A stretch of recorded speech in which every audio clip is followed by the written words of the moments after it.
ਸੂਫੀਆਂ ਨੂੰ ਪੜ੍ਹਨ ਦੇ ਕੀ ਫਾਇਦੇ ਹੋਣਗੇ?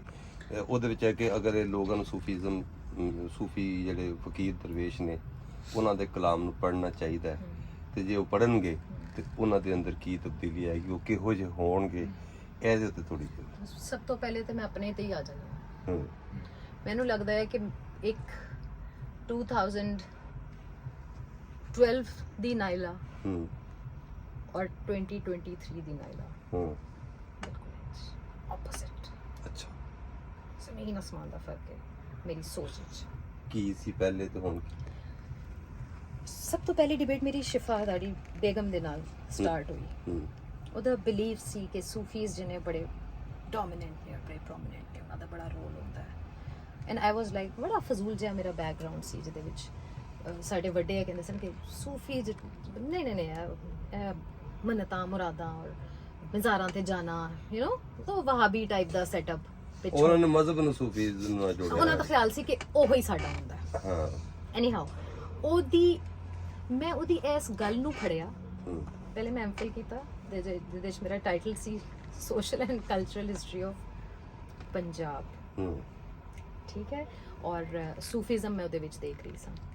Sufism the impact Ki C social and cultural life of Punjab ਦੇ ਉੱਤੇ, ਠੀਕ ਹੈ। ਫਿਰ ਉਸ ਨੂੰ ਮੈਂ ਅੱਗੇ ਲੈ ਗਈ ਔਰ ਮੈਂ PhD ਦਾ ਕੰਮ ਸ਼ੁਰੂ ਕੀਤਾ, ਜਦੋਂ ਮੈਂ ਔਰਤ ਨੂੰ ਸੈਂਟਰ ਬਣਾਇਆ, ਔਰ ਫਿਰ ਮੈਂ ਬਾਬਾ ਬੁੱਲੇ ਸ਼ਾਹ ਔਰ ਵਾਰਿਸ ਸ਼ਾਹ ਦਾ ਕੰਮ ਚੁੱਕਿਆ। ਮੈਨੂੰ ਲੱਗਦਾ ਹੈ ਕਿ ਮੇਰੀ ਆਪਣੀ ਸੋਚ ਵਿੱਚ ਬਹੁਤ ਜ਼ਿਆਦਾ ਫਰਕ, ਥੋੜੀ ਬਹੁਤ ਬਗਾਵਤ ਤੇ ਹੈ ਸੀ ਸ਼ੁਰੂ ਤੋਂ ਅੰਦਰ, ਠੀਕ ਹੈ। ਤੁਸੀਂ ਉਸ ਤੋਂ ਬਾਅਦ ਮੈਂ ਉਹ ਹਰ ਉਹਦੇ ਚ ਹੁੰਦੀ ਹੈ, ਹਲਕੀ ਜਿਹੀ ਥੋੜੀ ਜਿਹੀ ਹੁੰਦੀ ਹੈ, ਉਹ ਬਾਹਰ ਉਹਨੂੰ ਆਉਣ ਦਾ ਮੌਕਾ ਘੱਟ ਮਿਲਦਾ, ਟਾਈਮ ਨਹੀਂ ਮਿਲਦਾ, ਯਾਨੀ ਉਹਨੂੰ ਸਰਕਮਸਟੈਂਸਸ ਐਡੇ ਫਿਜ਼ੀਬਲ ਨਹੀਂ ਮਿਲਦੇ, ਐਡੇ ਉਹਦੀ ਕੰਫਰਟ ਲੈਵਲ ਜ਼ਰਾ ਜਿਸ ਤਰ੍ਹਾਂ ਮੇਰਾ ਕੰਫਰਟ ਲੈਵਲ ਵੱਧਦਾ ਗਿਆ ਤੇ ਮੇਰਾ ਫੋਕਸ ਉਹਨਾਂ ਚੀਜ਼ਾਂ ਵੱਲ ਆ ਗਿਆ।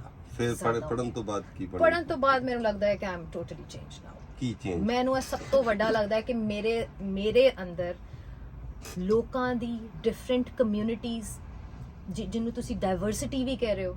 ਫॉर ਐਗਜ਼ਾਮਪਲ ਅਸੀਂ ਕਰਾਚੀ ਦੀ ਗੱਲ ਕਰਨੇ ਆ, ਠੀਕ ਹੈ। ਮੈਂ ਜਿੱਥੇ ਰਹਿੰਦੀ ਹਾਂ ਮੇਰੇ ਇਰਦ ਗਿਰਦ 3 ਘਰ, ਉੱਥੇ ਮੁਸਲਿਮ ਘਰ ਕੋਈ ਨਹੀਂ ਹੈ, 3 ਘਰ ਹਿੰਦੂ ਘਰ ਨੇ, ਠੀਕ ਹੈ।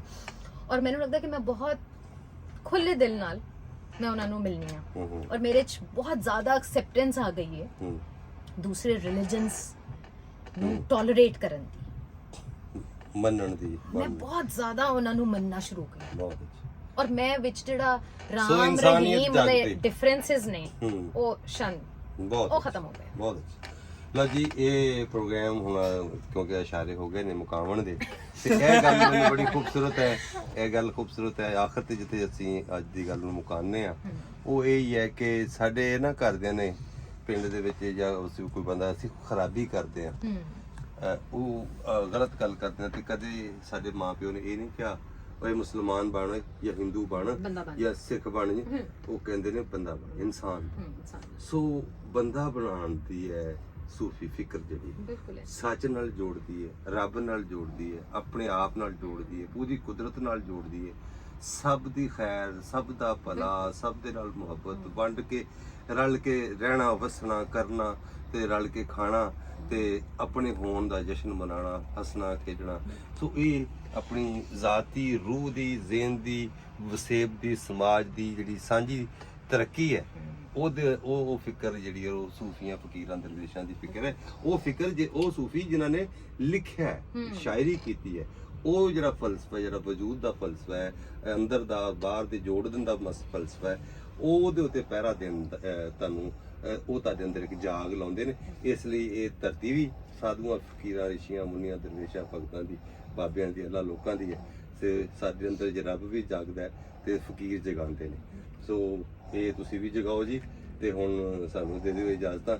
ਜਿੰਨੇ ਵੀ ਲਫ਼ਜ਼ ਨੇ, ਜਿੰਨੇ ਵੀ, ਉਹ ਸਾਰਿਆਂ ਦਾ ਸਮੇਤ ਤੁਹਾਡੀ ਆਮਦ ਦਾ ਸ਼ੁਕਰੀਆ ਕਰਨੇ ਆ ਡਾਕਟਰ ਸਾਹਿਬਾ। ਜਿੱਦੀਆਂ ਸੋਹਣੀਆਂ ਤੁਸੀਂ ਗੱਲਾਂ ਕਰਦੇ, ਅਸੀਂ ਦਿਲ ਕਰਦਾ ਇਸ ਰੇਡੀਓ ਤੇ ਤੁਹਾਨੂੰ ਕਵੀ ਤੁਸੀਂ ਆ ਕੇ ਪ੍ਰੋਗਰਾਮ ਹੀ ਕਰਦੇ। ਚਲੋ ਕਮ ਸੇ ਕਮ ਅੱਠੀ ਦੀ ਨਹੀਂ ਕਰਨੇ ਕਰੋ, ਤੇ ਕਿਉਂ ਵੀ ਆਪਣਾ ਸ਼ਾਹ ਸਾਹਿਬ ਬਿਲਕੁਲ ਬਹੁਤ ਵਧੀਆ ਲੱਗਾ ਜੀ। ਜਿਉਂਦੇ ਰਹੋ, ਵਸਦੇ ਰਹੋ। ਅੱਜ ਕਰਾਚੀ ਦੇ ਵਿੱਚ ਵੀ, ਕਰਾਚੀ ਦੇ ਸਾਰੇ ਸੁਣਨ ਵਾਲਿਆਂ ਨੂੰ, ਔਰ ਲਾਹੌਰ ਦੇ, ਔਰ ਜਿੱਥੇ ਜਿੱਥੇ ਵੀ ਆਵਾਜ਼, ਮੁਲਤਾਨ ਔਰ ਲੈਲਪੁਰ ਦੇ ਵੀ, ਉਹਨਾਂ ਸਭ ਦੀਆਂ ਬੜੀਆਂ ਮੁਹੱਬਤਾਂ। ਮੈਂ ਕੁਝ ਦੇਰ ਤੋਂ ਰੇਡੀਓ ਤੋਂ ਦੂਰ ਰਿਹਾ, ਹੁਣ ਛੇਤੀ ਫਿਰ ਦੁਬਾਰਾ ਹਾਜ਼ਰੀ ਸ਼ੁਰੂ ਕਰ ਦਿਆਂਗਾ ਲਾਹੌਰ ਸਟੂਡੀਓ ਤੋਂ, ਔਰ ਕਰਾਚੀ 'ਚ ਵੀ ਲੋਕ ਸੁਣਨਗੇ।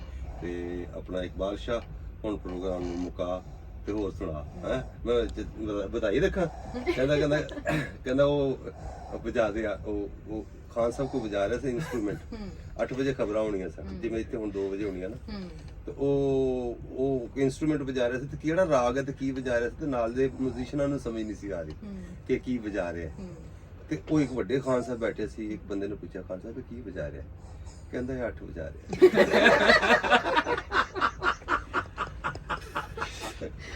ਤੇ ਮੈਂ ਹੁਣ 2 ਵਜਾ ਰਿਹਾ ਉਹਨੇ ਮੈਨੂੰ ਇਸ਼ਾਰਾ ਕੀਤਾ ਕਿ ਥੋੜੀ ਜਿਹੀ ਇਹ ਲੱਸੀ 'ਚ ਹੋਰ ਪਾਣੀ ਪਾ ਦੇ ਕੱਚੀ ਇਹਦੀ ਚਟਿਆਈ ਮਾਰ ਦੇ ਸਾਰੀ ਨਜ਼ਰ ਨਾ ਆਵੇ ਸਹੀ ਆ ਇਹ ਆਪਣੇ ਕੋਲੋਂ ਮੈਂ ਟਾਈਮ ਵਿੱਚ ਮੇਰੇ ਕੋਲੋਂ ਗੱਲਾਂ ਹੁਣ ਕੋਲੋਂ ਪਾ ਦੇ ਜਿਵੇਂ ਅਮਾਨਤ ਚੰਦ ਨਹੀਂ ਕਹਿੰਦਾ ਕਿ ਜੋਗੁਰਸੀ ਕਹਿੰਦਾ ਹਜ਼ਰਾਤ ਸਹਿਰੀ ਦਾ ਟਾਈਮ ਖਤਮ ਹੋ ਗਿਆ ਤੇ ਮੈਂ ਆਪਣੇ ਕੋਲੋਂ ਤੁਹਾਨੂੰ 10 ਮਿੰਟ ਦੇ ਰਿਹਾ ਉਹ 2 ਵੱਜ ਗਏ ਨੇ 8 ਵੱਜ ਗਏ ਨੇ ਮੱਤ ਵੀ ਵੱਜ ਗਈ ਹੈ ਠੀਕ ਹੈ ਖੁਸ਼ ਰਹੋ ਜੀ ਆਪਣਾ ਰੱਖਣਾ ਬਹੁਤ ਜ਼ਿਆਦਾ ਖਿਆਲ ਮੇਰੀਆਂ ਮੁਹੱਬਤਾਂ ਤੁਹਾਡੇ ਸਾਰਿਆਂ ਦੇ ਨਾਲ ਜਿਉਂਦੇ ਰਹੋ ਵਸਦੇ ਰਹੋ ਤੇ ਜੱਗ ਜਿਉਂਦਿਆਂ ਦੇ ਮੇਲੇ ਮੀਆਂ ਮੁਹੰਮਦ ਬਖਸ਼ੋਰਾਂ ਦੇ ਸ਼ੇਰ ਦੇ ਨਾਲ ਹਮੇਸ਼ਾ ਪ੍ਰੋਗਰਾਮ ਕਲੋਜ਼ ਕਰਨਾ ਕਿ